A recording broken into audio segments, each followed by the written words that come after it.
Income, savings, investment और digital economy पर based खास प्रोग्राम लेकर हाजिर हूं मैं, सोनिया सिंह। हमारे इस खास पेशकश में आज हम बात करेंगे एक्सपोर्ट बिजनेस की। अगर आप ज़्यादा मुनाफे वाले बिजनेस की तलाश में हैं तो एक्सपोर्ट आपके लिए एक अच्छा ऑप्शन हो सकता है। अगर आप ये सोच रहे हैं कि वो प्रोडक्ट कौन से हैं जिनका भारत से एक्सपोर्ट करने में मुनाफे का मार्जिन ज़्यादा हो सकता है, तो इसकी लिस्ट काफ़ी लंबी है। Agro commodities, textile, handicraft, gem and jewellery, leather goods, electronics वगैरह, हम आज उन सब पर बात करेंगे। लेकिन समझने वाली बात यह है कि हम एक्सपोर्ट के बिजनेस में एंट्री कैसे करें। तो इसी को समझने के लिए हमने इनवाइट किया है दो खास मेहमानों को। हमारे साथ हैं Indian institute of foreign trade की former dean professor Satyendra Bhatia ji, और इस समय वो deputy director and professor IIMM भी हैं। और साथ ही हैं हमारे साथ जानी मानी शिपिंग कंपनी के मैनेजिंग डायरेक्टर मनु चौधरी, जो खुद एक एक्सपोर्टर्स भी हैं, तो अपना एक्सपीरियंस भी वो शेयर करेंगे। आप दोनों का हम स्वागत करते हैं। शुरुआत हम मैम से करेंगे। भाटिया जी, मैं तो आज तक भारत से बाहर ही नहीं गई, मैं एक्सपोर्टर कैसे बन सकती हूँ? ये एक क्वेश्चन आई थिंक हमारे सारे व्यूअर्स को भी होगा इस समय, कि हम अपने ज़िले से बाहर नहीं निकले या फिर हम अपने राज्य से बाहर नहीं निकले, देश से बाहर नहीं निकले, एक्सपोर्ट कैसे करें? क्या हम कर सकते हैं? हम तो कर ही नहीं सकते। जायज़ क्वेश्चन है। आप बाहर कंट्री के नहीं गए होंगे, लेकिन बाहर से बहुत सारे प्रोडक्ट्स यहाँ पर आते हैं। हम सब ने उन प्रोडक्ट्स को कंज्यूम किया है जी। And not only products, even services भी से आजकल सर्विसेज भी एक्सपोर्ट और इंपोर्ट होती हैं। तो हमने सब ने देखा हुआ है कि बाहर के प्रोडक्ट्स कैसे होते हैं, और बाई चांस अगर आप बाहर गए हो तो आपने अपने देश के प्रोडक्ट्स भी बाहर देखे हैं वहाँ पर। तो डेफिनेटली एक्सपोर्ट कैसे करें? अगर आप बाहर जा सकते हो एंड एक्चुअली वहाँ की डिमांड समझ सकते हो भी, उस देश में क्या चाहिए, और उस हिसाब से फिर आप आकर अपना प्रोडक्ट अडेप्ट करते हो, मॉडिफाई करते हो, and then you export to them.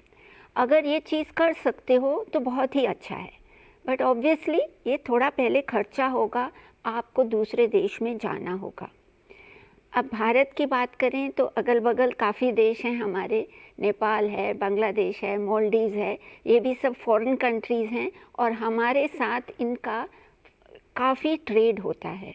Nepal India trade, Nepal Bangladesh trade, Nepal Maldives trade, Nepal even India Sri Lanka trade and India Maldives trade बहुत ज़्यादा है। तो अगर आप बहुत दूर नहीं जा सकते तो इन अगल बगल देशों के पास तो हम आसानी से जा सकते हैं, वहाँ की डिमांड देख सकते हैं, और फिर आकर, जैसे मैंने कहा, अपना प्रोडक्ट और सर्विस उनके डिमांड के अनुसार बना सकते हैं।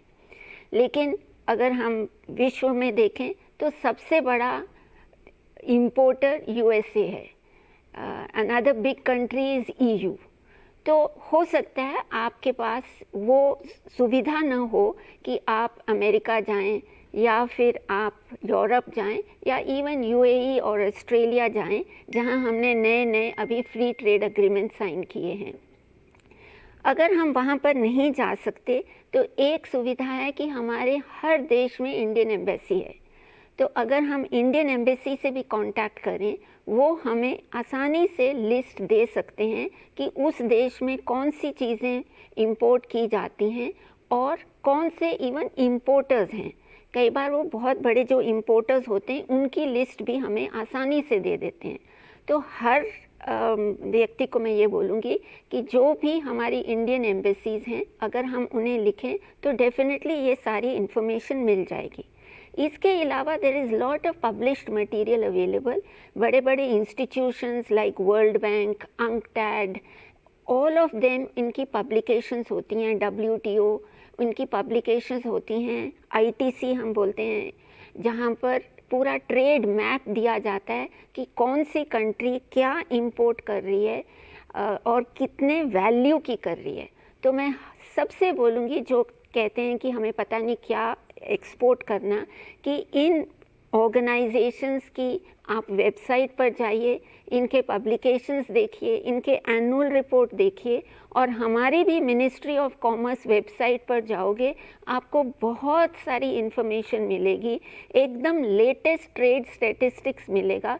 तो आप हमारे भी मिनिस्ट्री ऑफ कॉमर्स वेबसाइट पर जाइए, इन सब पर आपको इतनी इन्फॉर्मेशन मिलेगी कि आपको काफ़ी टाइम बिताना पड़ेगा to absorb all the information. तो इवन इफ़ आप बाहर इंडिया के नहीं गए हो तो भी because of these trusted publications, ये डेटा बहुत ही ट्रस्टेड है बाय दीज इंटरनेशनल ऑर्गेनाइजेशंस, तो आप इस डेटा का यूज़ करिए।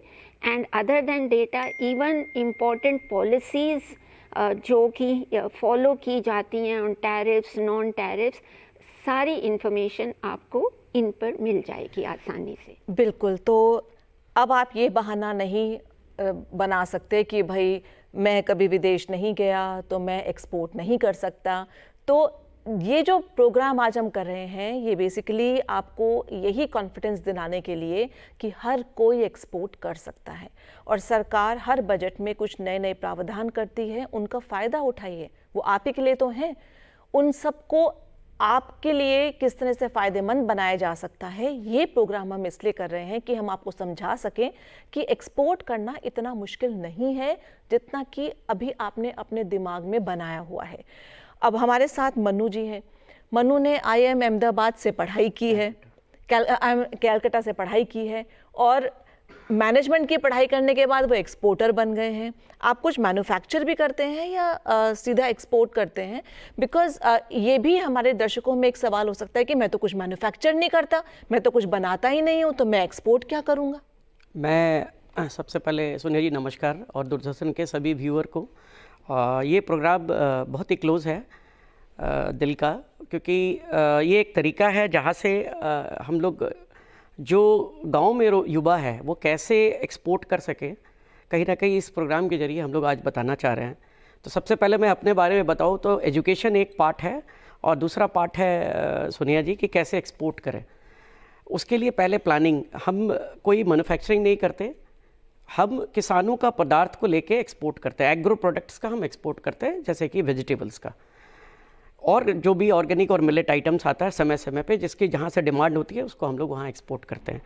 तो सबसे पहले एक्सपोर्ट करने के लिए हम लोग करते क्या है, एक IC कोड लेते हैं जो director general of foreign trade से हमें प्राप्त होता है। उस IC कोड मिलने के बाद जिस प्रोडक्ट के लिए हम लोग जब प्लान करते कि इस प्रोडक्ट पे हमें एक्सपोर्ट करना है, गाँव का क्लस्टर का जो भी जिला में जो युवा उसको एक्सपोर्ट करना चाहता है, पहले प्रोडक्ट डिसाइड कर ले, कंपनी बनाए, IC कोड ले, और उसके बाद उस प्रोडक्ट का एक प्रमोशन काउंसिल है जिसको एक्सपोर्ट प्रमोशन काउंसिल बोलते हैं। जैसे कि कोई सेलेक्ट एक आइटम है, अब सेलेक्ट का सेलेक्ट प्रमोशन काउंसिल है, रबर का रबर प्रमोशन काउंसिल है, अपने आप को वहाँ जाके पंजीकरण कराए अपनी संस्था को, और उस प्रमोशन काउंसिल के तहत में उनको लगातार कुछ ना कुछ ऑर्डर्स मिलते रहेंगे, इंक्वायरीज आते रहेंगे, और उस इंक्वायरी पे आपको काम करना है।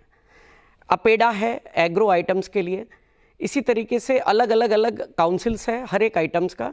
अगर कोई युवा लेदर में काम करना चाहता है, जूता बनाता है, लेदर पर्स बनाता है, तो एक बड़ा इंडस्ट्री सेटअप हो सकता है, तो लेदर को लेके एक लेदर काउंसिल है, तो ये आपको प्रमोशन करता है। सबसे पहले तो आपको पहला इंक्वायरी चाहिए, और दूसरा आप जिस प्रोडक्ट में डेवलप कर रहे हैं, मान लीजिए कि आपको सारी, आप मैन्युफैक्चरर है टेक्सटाइल का और आपको सारी एक्सपोर्ट करना है, तो सारी आप सोचेंगे यूरोप मार्केट है, तो वो नहीं है। क्यों? क्योंकि सारी यूरोप में लोग पहनते नहीं। तो आपको मार्केट पहले डिसाइड करना है कि किस जगह के लोगों का क्या रहन सहन है, क्या खान पान है, और उस प्रोडक्ट को हम कहाँ डेवलप करें और यह कहाँ भेजें। तो वो संस्कृति को समझ के, कल्चर को समझ के मार्केट को डिसाइड करना, एक्सपोर्ट प्रमोशन काउंसिल में खुद को पंजीकरण करना, और डॉक्यूमेंटेशन एक बड़ा पार्ट है। जब हम लोग कार्गो को यहाँ से विदेश की तरफ भेजते हैं तो बीच में बहुत सारे बाउंड्रीज आते हैं, उसके तहत में कागज़ को रेडी करना, ताकि आपका कोई भी शिपमेंट जो है जाने में दिक्कत ना हो। अगर आपका पहला एक्सपीरियंस अच्छा नहीं हुआ, पहला एक्सपीरियंस में अगर आपने कुछ गड़बड़ी आपको हो गया, तो आप डिस्करेज होकर फिर आगे एक्सपोर्ट में करने के लिए अपने आप को असक्षम समझेंगे और पीछे हट जाएंगे। तो पहला first begin is half done. तो शुरुआत आपका होमवर्क करके आप एक्सपोर्ट की तरफ आगे बढ़े। सरकार की कई इसके तहत में योजनाएं हैं, जहां एक सरकार आपको एक स्टेटस भी देता है, स्टार हाउस स्टेटस से लेकर अलग अलग फर्स्ट टाइम स्टेटस, सब तरह की स्टेटस मिलती है। उसके तहत में आप अलग अलग स्कीम्स में, गवर्नमेंट के स्कीम्स पे करके आप एक्सपोर्ट कर सकते हैं किसी भी कमोडिटी को। तो ये एक बड़ा ये है। तो हम मैन्युफैक्चर तो नहीं है, लेकिन हम सर्विस एक्सपोर्टर्स हैं, जहाँ हम एज ए ट्रेडिंग काम करते हैं एक्सपोर्ट का। मर्चेंट एक्सपोर्टर एक परिभाषा होता है एक्सपोर्टर का। एब्सोल्युटली। तो स्टेप बाय स्टेप लोग समझेंगे इस चीज़ को। एक और पहले मैं जो माइंडसेट है ना, उसको थोड़ा सा चेंज करना चाहती हूँ, क्योंकि जब तक वो हम दूर नहीं करेंगे, उसको हम स्ट्रॉन्ग नहीं करेंगे, हम एक्सपोर्ट करने के बारे में सोच नहीं सकते। फॉर एग्ज़ाम्पल, अगर कोई ये बोले कि मुझे तो विदेशियों से बात करने में डर लगता है, मुझे तो हिचक होती है, मेरी तो इंग्लिश अच्छी नहीं है, मैं क्या बोलूँगा, मैं कैसे बायर कैसे ढूंढ के लाऊंगा, अगर बायर मुझे मिल भी गया तो मैं कैसे उसको कन्विंस करूँगा, ये सब चीज़ों के लिए क्या किया जाएगा? अब देखिए, पूरे विश्व में आज चाइना का क्या स्टैंड है इन इंटरनेशनल ट्रेड। बिल्कुल, is one of the top most exporter in the world. उनको इंग्लिश बिल्कुल भी नहीं आती। हमारे हिंदुस्तान में तो फिर भी इंग्लिश बोली जाती है जी। तो लैंग्वेज इज़ इम्पॉर्टेंट, हम नहीं कहेंगे लैंग्वेज इम्पॉर्टेंट नहीं है, बट आजकल तो I mean, there are not just human beings who will translate, technology itself translates. आजकल artificial intelligence आपका one speech in multiple languages translate कर देती है। तो बिल्कुल भी उसकी चिंता मत करिए। अगर कोई बाहर का जो बायर है, अगर आपकी भाषा वो नहीं भी समझता, देखो उनका इंटरेस्ट है आपके प्रोडक्ट और सर्विस में। अगर आपका प्रोडक्ट या सर्विस उनको वैल्यू दे रहा है, वो खुद ढूंढ लेंगे आपकी लैंग्वेज ट्रांसलेट करने के लिए अपनी भाषा में। उसमें आपको ज़्यादा मेहनत नहीं करनी पड़ेगी। सो इम्पॉर्टेंट थिंग इज़ आप उनकी डिमांड समझें।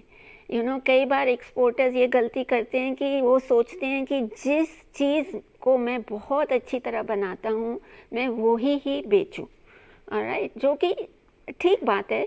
आपका उस चीज़ में हुनर है तो आप उसी चीज़ को बाहर भेजने की कोशिश करेंगे, लेकिन even in the Indian market आप सक्सेसफुल सेल्समैन तब हो जब आप अपने कस्टमर को बहुत अच्छी तरह समझ लें। आपको सब कुछ पता होना चाहिए आपके कस्टमर के बारे में, स्पेशली जब आप एक्सपोर्ट करते हो। तो जो आपने कहा बहुत सही बात है। हमारा इंपोर्टर बहुत दूर बैठा हो सकता है because he is in a different country, तो हमारे मन में लैंग्वेज का भय होता है, और दूसरा बड़ा भय होता है कि हम तो गुड्स दे देंगे लेकिन क्या वो पैसा देगा हमें। एब्सोल्युटली, तो ये ज़रूर होता है। इसीलिए बहुत सारे एक्सपोर्टर्स हमारे देश में भी और अन्य देशों में भी ज़्यादातर बोलेंगे हमें एडवांस पैसा दे दो, उसके बाद हम आपको गुड्स देंगे। नाउ अगर आपका प्रोडक्ट बहुत यूनिक है तो आपको डेफिनेटली एडवांस मनी मिल सकता है और मिलेगा, ऑलराइट। उसमें भी आपको डिसाइड करना है कि आपको कौन सी करेंसी में पैसा लेना है। इंडियन रुपीस में तो थोड़ा मुश्किल होगा, जहाँ पर इन रूपी अग्रीमेंट्स हैं जैसे रशिया या ईरान, वहीं पॉसिबल होगा। बाकी जगह फॉरेन करेंसी ही आपको लेनी पड़ेगी। तो you have to decide with your importer कि आपको यूएस डॉलर्स लेने हैं या यूरो लेना है या मे बी जापानीज़ येन लेना है। सो इसकी भी एक आप डिसीजन लेंगे, बिकॉज इस फॉरेन करेंसी से भी आप पैसा कमा सकते हो। Export is such a beautiful thing. एक तो आप एक्सपोर्ट पर जो आपका मार्जिन है आप उस पर पैसा कमाओगे, और दूसरा अगर जो करेंसी आप ले रहे हो अगर उसका भाव भी अपने आप मार्केट में ऊपर जा रहा है तो आप उससे भी पैसा कमा रहे हो, ऑलराइट। तो डबल बेनिफिट हो सकता है। येस, वी अंडरस्टैंड करेंसी का वैल्यू कम भी हो सकता है, इसीलिए एक्सपोर्टर्स अपने आप को हेज कर लेते हैं। तो language should not be a problem. पैसा येस आप पहले मांग सकते हो, लेकिन हर एक इम्पोर्टर आपको एडवांस पैसा नहीं देगा। तो इसलिए वी हैव डिफरेंट टर्म्स।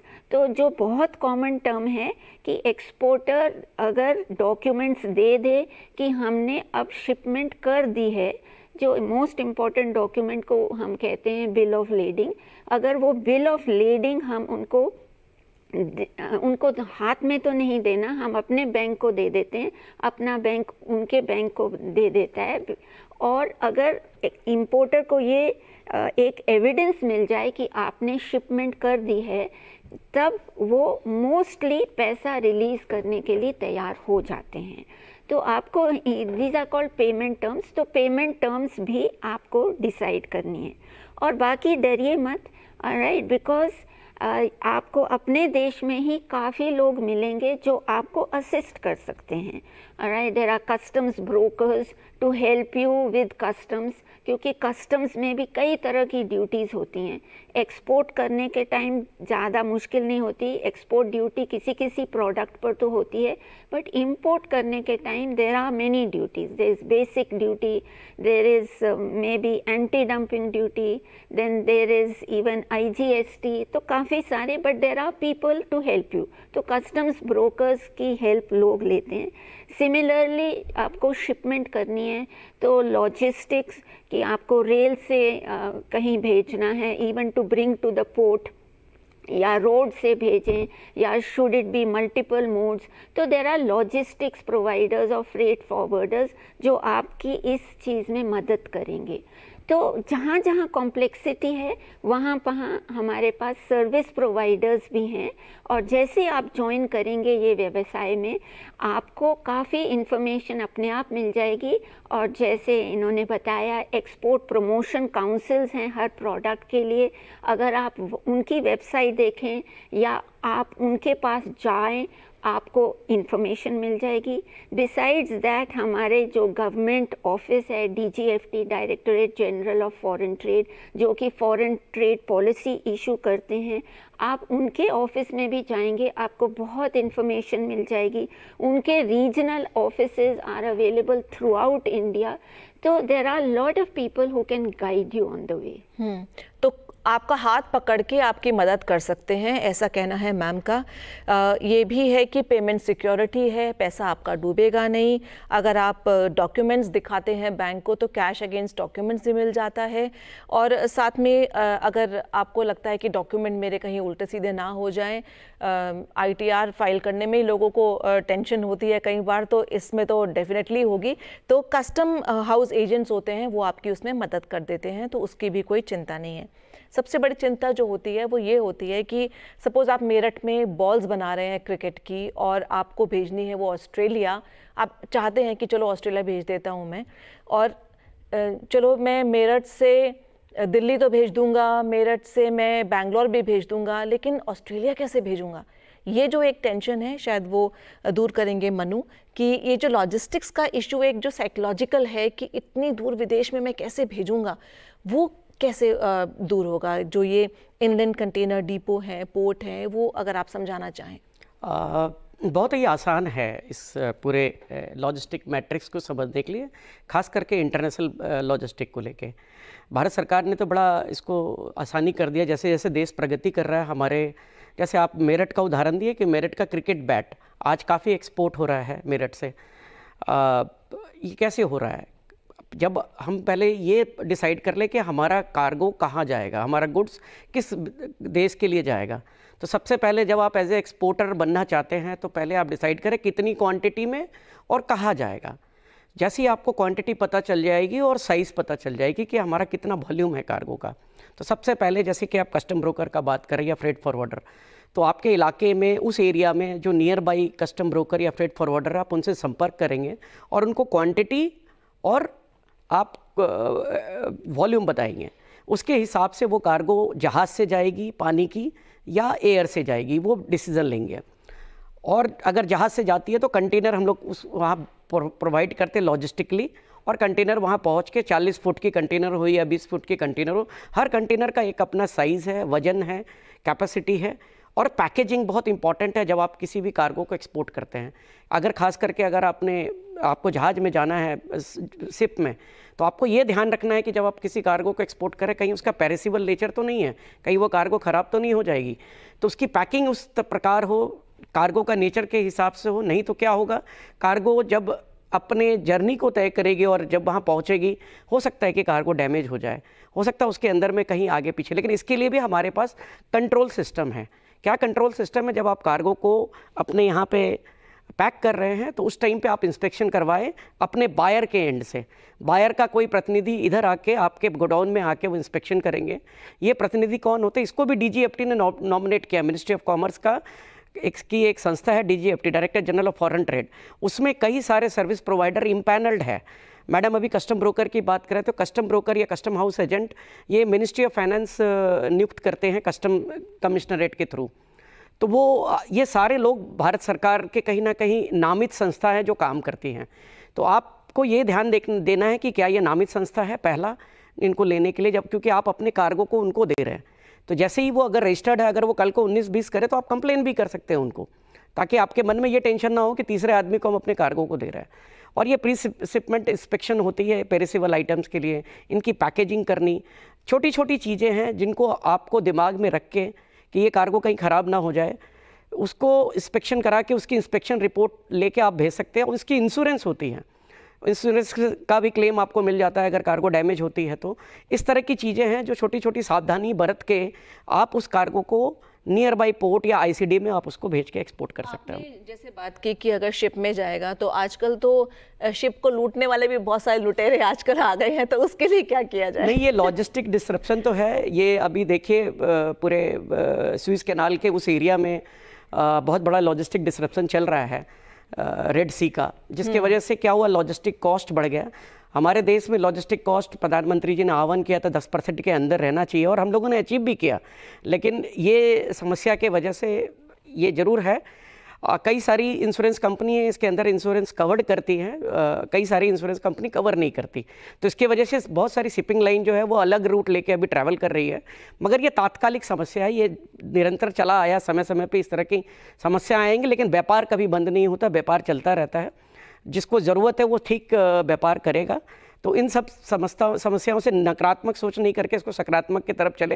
व्यापार कोई भी बंद नहीं हुई है। हाँ, व्यापार का कॉस्ट आगे पीछे ज़रूर हुआ, जिससे प्रॉफिट और लॉस का एक कम्बिनेशन होता है, लेकिन ये निरंतर चला जा रहा है। तो इस तरह की समस्या आएंगी, उसका समाधान भी है जी। और एक समस्या जो घर में परिवार में आती है वो ये आती है कि अगर सपोज़ कोई युवा बोल रहा है कि मुझे फ़लाना चीज़ एक्सपोर्ट करनी है, तो घर के बड़े बोलते हैं अरे इतने सारे तो पहले ही एक्सपोर्ट कर रहे होंगे, तुम्हारा कहाँ चांस है। तो वो जो एक डीमोटिवेशन पहले से ही हो जाता है कि इतने सारे कंपेटिटर्स पहले से ही हैं, मैं कैसे कर पाऊँगा, वो डिफरेंशिएटर कहाँ पर बनना चाहेंगे? तो यही एक चैलेंज है। एक्सपोर्ट जैसे हम कहते हैं, हम एक बहुत ही एडवेंचरस जगह जाते हैं टू हैव सम एडवेंचर। तो एक्सपोर्ट भी एक एडवेंचर है, क्योंकि आपको दूसरे देश में कुछ बेचना है तो वहाँ की क्या रिक्वायरमेंट है वो समझनी है। अगर हम कहते हैं कि बहुत सारे एक्सपोर्टर्स ऑलरेडी वहाँ बेच रहे हैं, तो हमें देखना होगा कि बाकी इंपोर्टर्स किस क्वांटिटी में बेच रहे हैं, किस प्राइस में बेच रहे हैं। तो वो डेटा भी हमें मिल सकता है। जैसे मैंने पहले पब्लिकेशंस की बात करी, World Bank, UNCTAD, WTO reports, ITC reports, इन सब में आपको बहुत आसानी से मिल जाता है of each country what they are exporting to another country, product wise, description wise आपको आसानी से मिल जाता है। एंड यूजुअली हम टोटल इंपोर्ट्स लेते हैं, डिवाइड बाय टोटल क्वांटिटी, एक रफ आइडिया आ जाता है कि दूसरा जो बेच रहा है वो किस प्राइस पर बेच रहा है। सो दिस इज़ कि आप compete कर रहे हो प्राइस पैटर्न पर, और दूसरा है आप क्वालिटी पर करते हो compete। सो क्वालिटी ऑब्वियसली जो बायर को चाहिए होगी वो ही होगी, but you try to see to it कि आप क्वालिटी उससे बिल्कुल भी कम न दें और बिल्कुल उससे ज़्यादा भी मत दें। ऑलराइट, जो क्वालिटी कस्टमर को चाहिए वो ही दें। और तीसरी तरह आप compete करेंगे इज़ ऑन योर टर्म्स। तो जैसे मैंने कहा, अगर आप एडवांस मनी मांगोगे तो एक तरह आप आउट कम्पीट हो सकते हो, क्योंकि दूसरा एक्सपोर्टर दूसरे देश का हो सकता है उस इंपोर्टर को बोले कि नहीं जी, आप तो 100 दिन के बाद हमें पैसा दे दो। तो आपका प्रोडक्ट उसके जैसा है, प्राइस शायद कम है, लेकिन आप जो पेमेंट टर्म्स हैं उसके लिए एडवांटेजियस नहीं है। इसीलिए compete करने के लिए बहुत सारे लोग हो सकते हैं, लेकिन आपको अपना ढूंढना है कि आप कहाँ compete कर सकते हो, आउट compete कर सकते हो दूसरे एक्सपोर्टर्स को।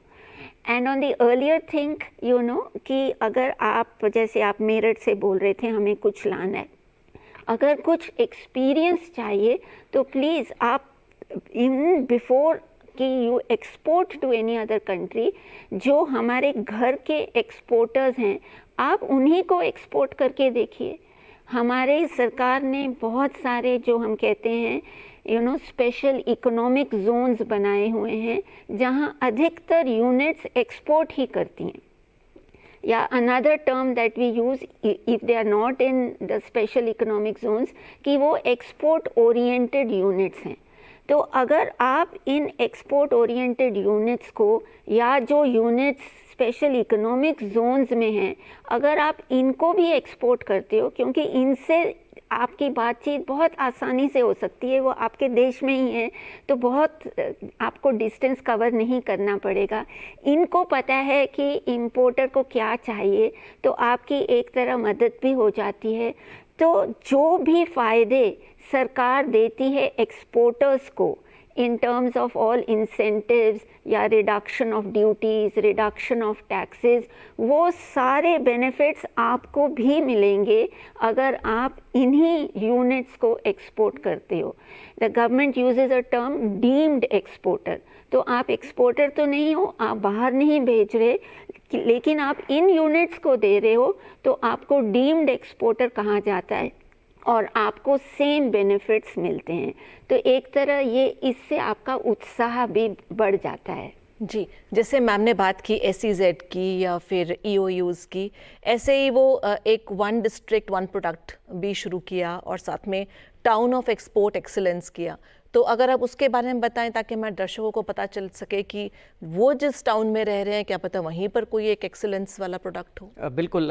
सबसे पहले तो जो आपने बोला कि एक युवा को परिवार में ही पहले विरोध सहना पड़ता है, ये विरोध मैंने भी सहा है, इसलिए मैं थोड़ा उत्साहित था इसको उत्तर देने के लिए कि मेरा अपना मानना है कि जहाँ एक्सपोर्ट होता है रेगुलर जिस कंट्री में, और कई एक्सपोर्टर करते हैं, तो इसका मतलब है कि आपके लिए पहले बाज़ार रेडी है।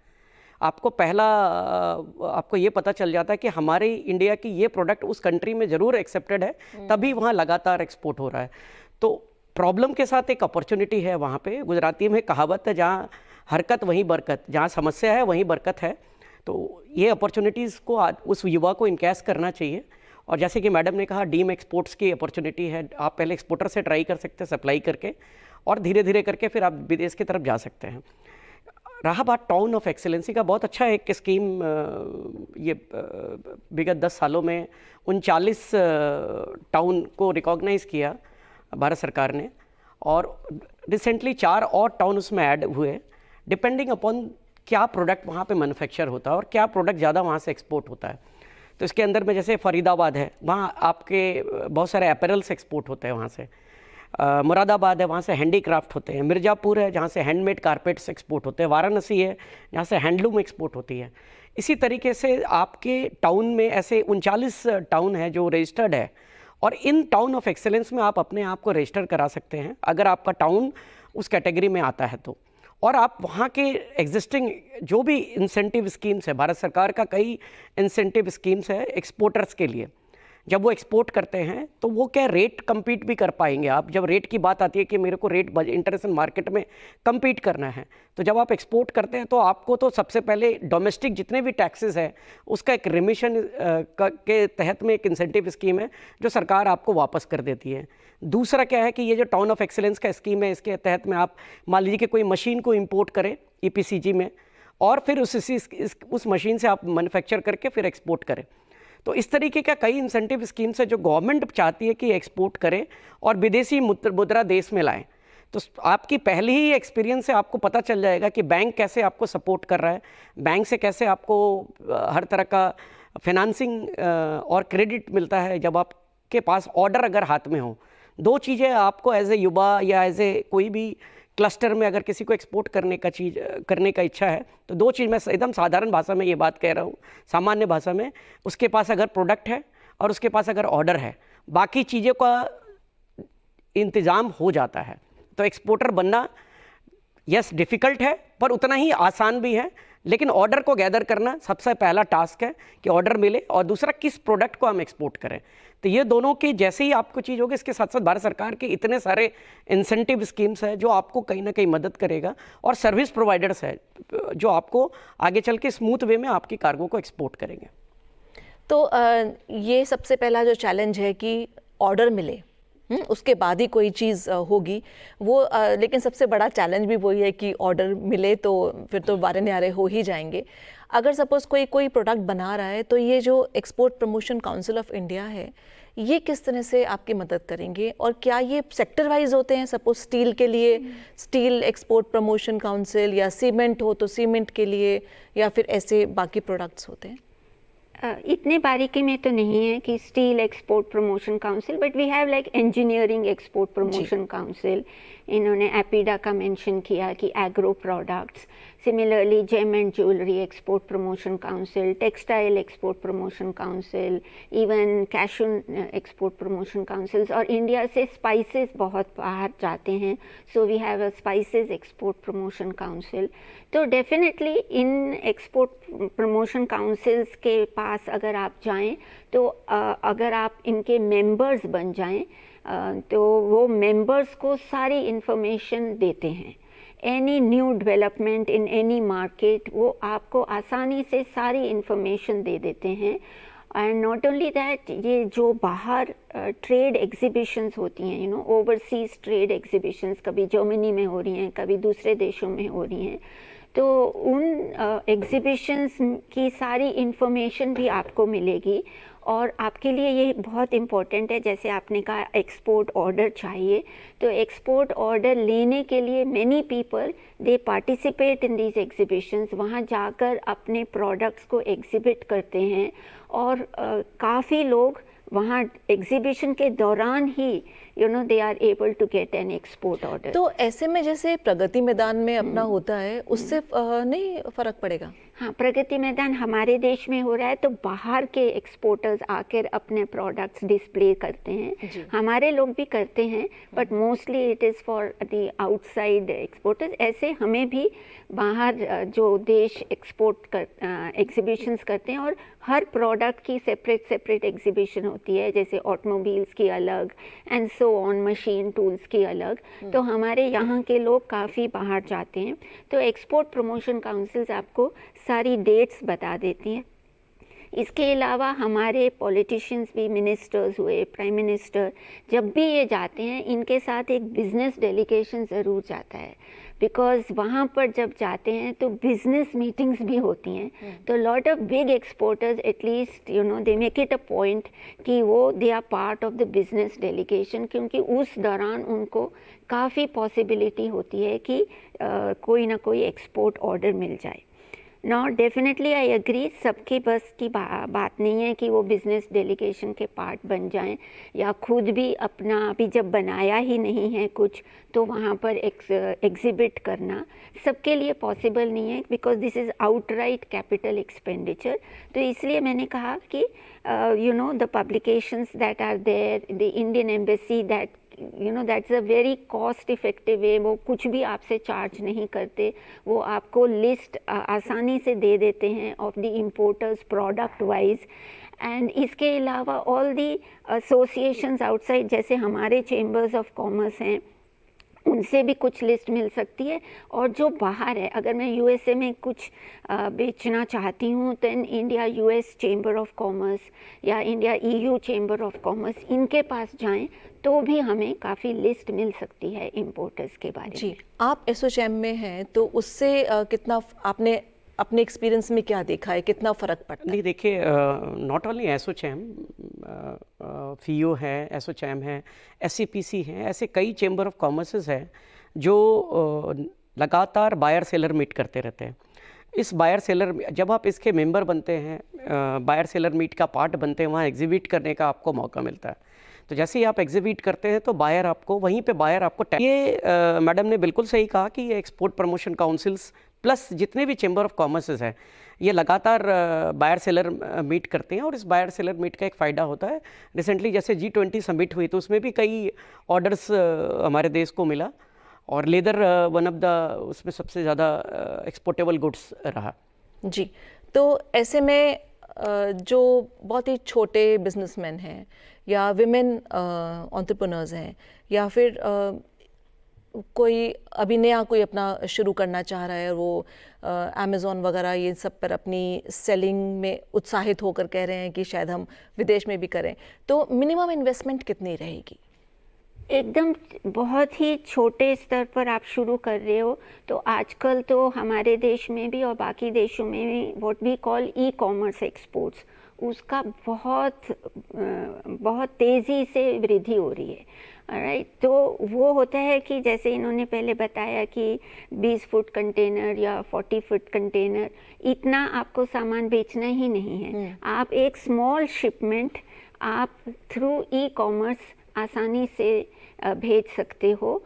तो there are all these e commerce platforms जो खुद ही आपकी सारी मदद कर देते हैं।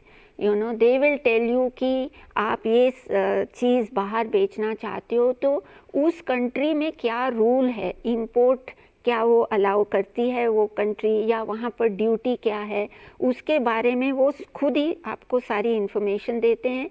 और खुद ही आपको भी कस्टम्स ब्रोकर अपॉइंट करने की ज़रूरत नहीं, द प्लेटफॉर्म इटसेल्फ वहाँ पर खुद ही आपकी सारी कस्टम्स क्लियरेंस करवा देता है। So it is very very you know helpful. मतलब अगर कोई लेडी घर में पापड़ बनाती है और उसके पापड़ बहुत फेमस हैं, क्या वो इंटरनेशनली ई कॉमर्स के ज़रिए भेज सकती है? बिल्कुल। ओके, सो प्लेटफॉर्म्स लाइक अमेज़ॉन हैं, इवन हमारे India post office, you know, तो वो भी हेल्प करते हैं। बट अमेज़ॉन के पास थोड़ा सा ज़्यादा इंफ्रास्ट्रक्चर है, तो उनके फुलफिलमेंट सेंटर्स हम बोलते हैं, आपको अपना प्रोडक्ट उनके फुलफिलमेंट सेंटर्स में लेके जाना होता है और वो खुद पैकिंग कर देते हैं और खुद ही डिलीवर कर देते हैं। तो कमीशंस आर डेफिनेटली थोड़ी सी हायर, बट एटलीस्ट आपको एग्जैक्टली ताकि कोई रूल का उल्लंघन ना हो, क्योंकि कभी भी आप इंटरनेशनल ट्रेड करते हो तो आपको ये देखना है कि इंपोर्टिंग कंट्री का रूल आप किसी का भी उल्लंघन ना करें, ना ही अपने देश के रूल का उल्लंघन करें। और कई बार जैसे आपने कहा कि छोटे स्तर पर जब हम शुरू करते हैं तो रूल्स ही हमें इतने कॉम्प्लेक्स लगते हैं और वो भी जब चेंज होते हैं तो पता नहीं चलता। So these e commerce platforms help you in all these things. जी, तो मनु, जैसे मार्केट एंट्री बैरियर्स होते हैं कुछ, या फिर जो अगर दो देशों के बीच में कोई ट्रेड एग्रीमेंट्स हो रहे हैं, तो इन सब से कैसे फ़ायदा उठाया जाए? कैसे देखा जाए कि चलिए अब प्रधानमंत्री यूएई गए हैं तो यहाँ पर एक नई बिजनेस अपॉर्चुनिटी मेरे लिए हो सकती है, या अब रशिया गए हैं तो वहाँ पर ये हो सकती है? ये सबसे पहले तो जो छोटे गृह उद्योग की आप बात कर रहे थे उस पर थोड़ा सा मैं ऐड ऑन करना चाह रहा हूँ।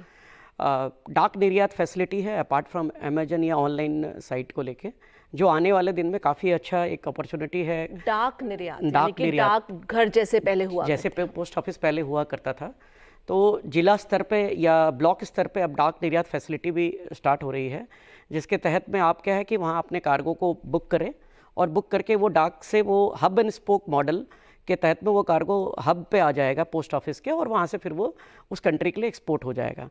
ये जस्ट इतना ऐड ऑन करना था। रहा बात आपने अभी ट्रेड एग्रीमेंट्स पे एफटीए पे सवाल किया। ट्रेड एग्रीमेंट्स में क्या होता है कि जब एग्रीमेंट होती है दो देशों के बीच में, तो कस्टम ड्यूटी उस कंट्री का उस प्रोडक्ट के ऊपर कितना लगना है उसका एक एग्जम्पशन किसी भी एक्सपोर्टर को लेना चाहिए जब वो प्राइस को लेके बातचीत कर रहे हैं।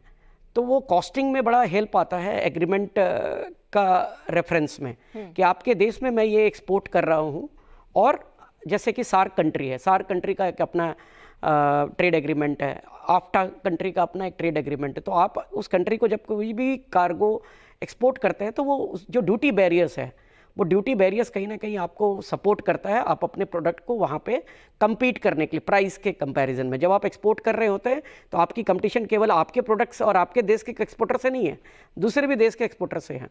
तो वहाँ क्या बेनिफिट है, उस बेनिफिट को कैसे अवेल कर सके, इसके लिए हमें आंखें और न्यूज़ को थोड़ा अपडेट रखना पड़ता है कि कहाँ ट्रेड एग्रीमेंट है और उस कंट्री में उस हिसाब से उसको अवेल कर सकें। तो मिस भाटे, जैसे कि गवर्नमेंट भी सब्सिडी देती है या फिर जीएसटी रिफंड है, उससे अपना प्रॉफिट बढ़ सकता है जो एक्सपोर्टर है, और एक कंपेटिटिव एज मिल सकता है जब आप बार्गेन करना चाहे या आपका इंपोर्टर जो है वो बार्गेन करना चाहे आपसे, तो आपको पता है कि आपको गवर्नमेंट सब्सिडी भी मिलेगी, आपको जीएसटी रिफंड भी मिलेगा, तो मैं वहाँ से कमा लूँगा।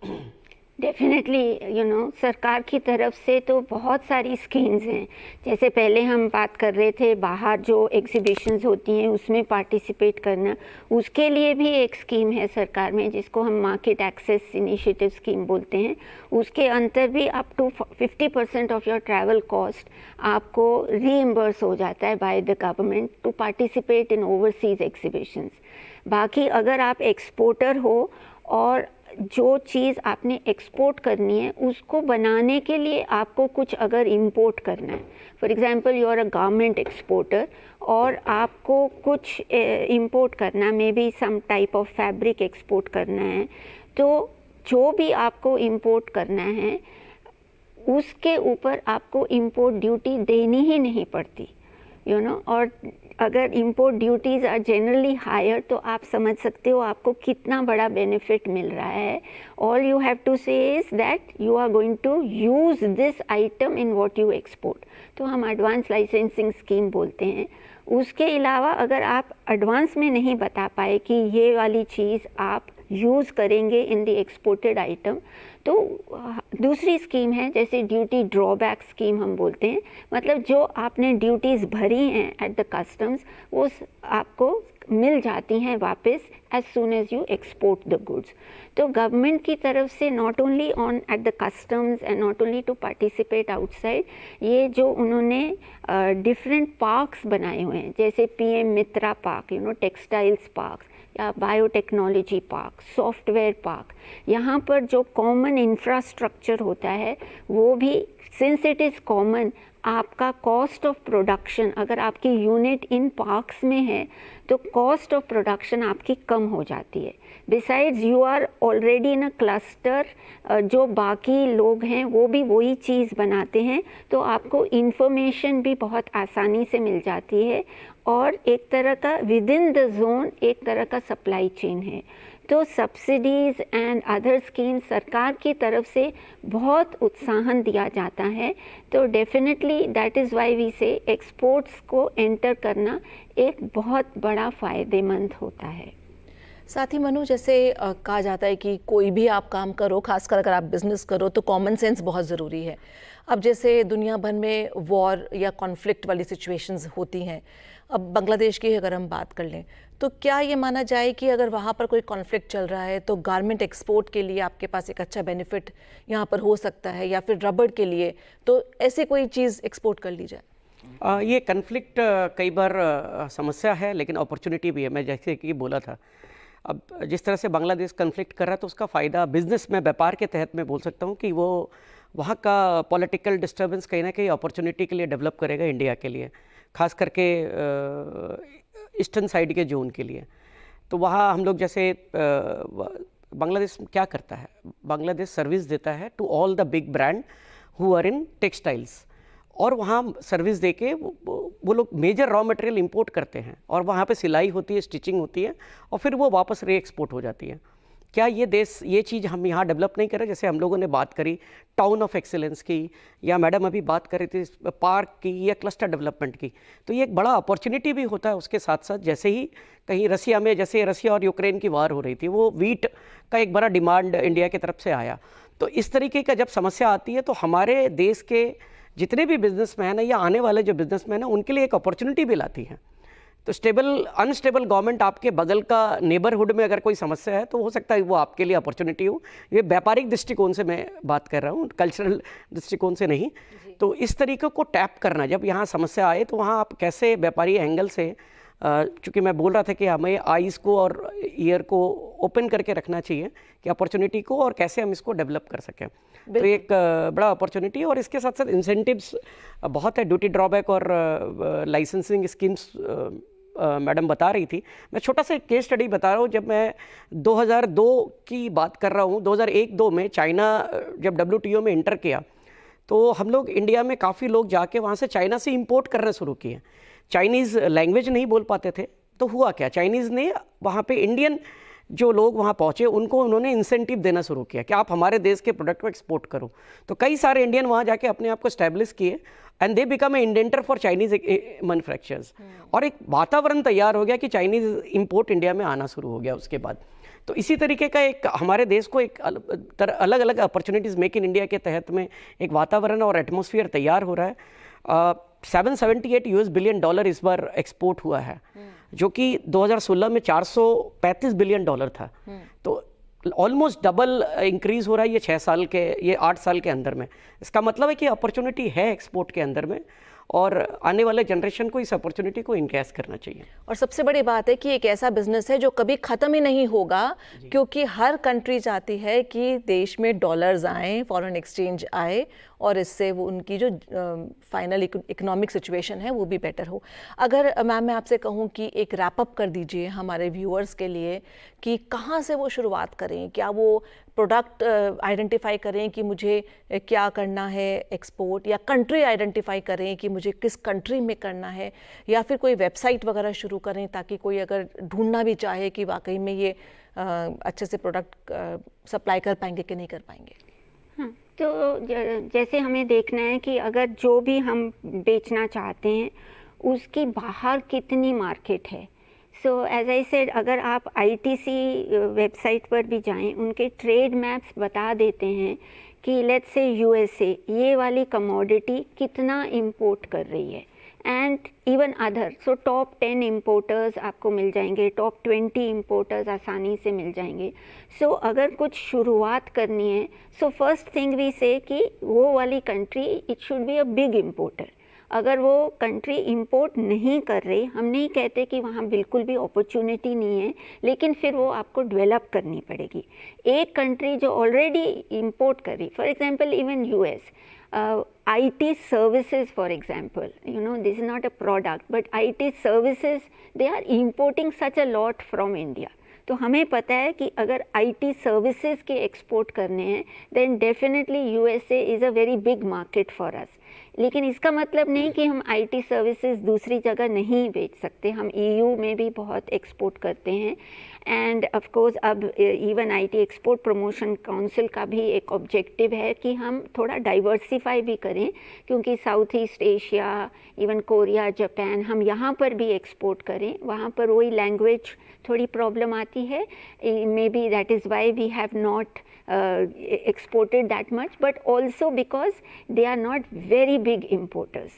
तो बेस्ट इज़ कि आप आइडेंटिफाई करिए कि which are the top 20 exporters, right. और वो इंफॉर्मेशन आपको ITC, even our FIO website पर जाओ, federation of Indian export organisation, इनकी वेबसाइट पर आप जाओ, आपको सिर्फ प्रोडक्ट डिस्क्रिप्शन लिखना है। अगर आपको HS कोड नहीं भी पता, प्रोडक्ट डिस्क्रिप्शन लिख दीजिए और वो आपको सारी इंफॉर्मेशन दे देंगे which are the top 20 importer countries, उनके साथ इंडिया का कोई फ्री ट्रेड अग्रीमेंट हुआ है कि नहीं।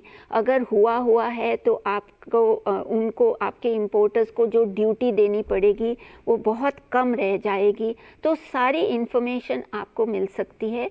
तो जैसे मैंने कहा, अगर आप प्रोडक्ट के एक्सपोर्ट प्रमोशन काउंसिल जो है वहाँ जाओ या FIO की वेबसाइट पर जाओ और जो इंटरनेशनल पब्लिकेशंस हैं वहाँ पर जाइए, तो देखिए इवन फॉर सर्विसेज हमारे पास सर्विसेज एक्सपोर्ट प्रमोशन काउंसिल है। तो सर्विसेज में India is doing very well. आपको कोई कमोडिटी भी नहीं बेचनी, आप कमोडिटी ज़रूर दे सकते हो। हमने ऑलरेडी कहा है कि which are the top major export items, but उसके अलावा India has a lot of talent. जैसे आजकल नया चीज़ artificial intelligence, internet of things, इसमें इंडिया के पास जो टैलेंट है, इसीलिए this talent also lot of people are exporting. exporting. India is becoming a research hub. जितनी भी बाहर की मल्टीनेशनल कंपनीज हैं वो आजकल इंडिया में अपना रिसर्च कैपेबिलिटी सेंटर खोल रही हैं. We call it global capability centres. तो अगर हमारे जो युवा हैं जो वहाँ पर काम कर रहे हैं, एक तरह हम बाहर की कंपनी के लिए काम कर रहे हैं, चाहे वो इंडिया में है, उसको भी एक्सपोर्ट माना जाता है. So we are exporting research services. तो इन शॉर्ट अगर आप एक्सपोर्ट में आ रहे हो, you can become a merchandise exporter, you can become a services exporter. ये डायरेक्ट एक्सपोर्ट है. लेकिन इनडायरेक्ट एक्सपोर्टर भी बन सकते हो, where I said you supply to units which are in special economic zones और एक्सपोर्ट ओरिएंटेड यूनिट्स, और जो पार्क्स में हैं like textile park, software park etcetera, आप उनको सप्लाई करते हो. So you are a deemed exporter और एन इनडायरेक्ट एक्सपोर्टर. अगर आप ये भी नहीं करना चाहते, you can be a service provider. जैसे आप दूसरों को हेल्प कर रहे हो इन शिपिंग, इन लॉजिस्टिक्स, तो आप लॉजिस्टिक्स फील्ड में आ रहे हो and you are entering logistics business. And some people even become customs house agent. You know, हमारे देश में हर साल एक कस्टम्स ब्रोकर बनने के लिए एग्ज़ाम होता है. And every young person can have 6 attempts to write that exam. तो आप customs house agent भी बन सकते हैं after writing these exams.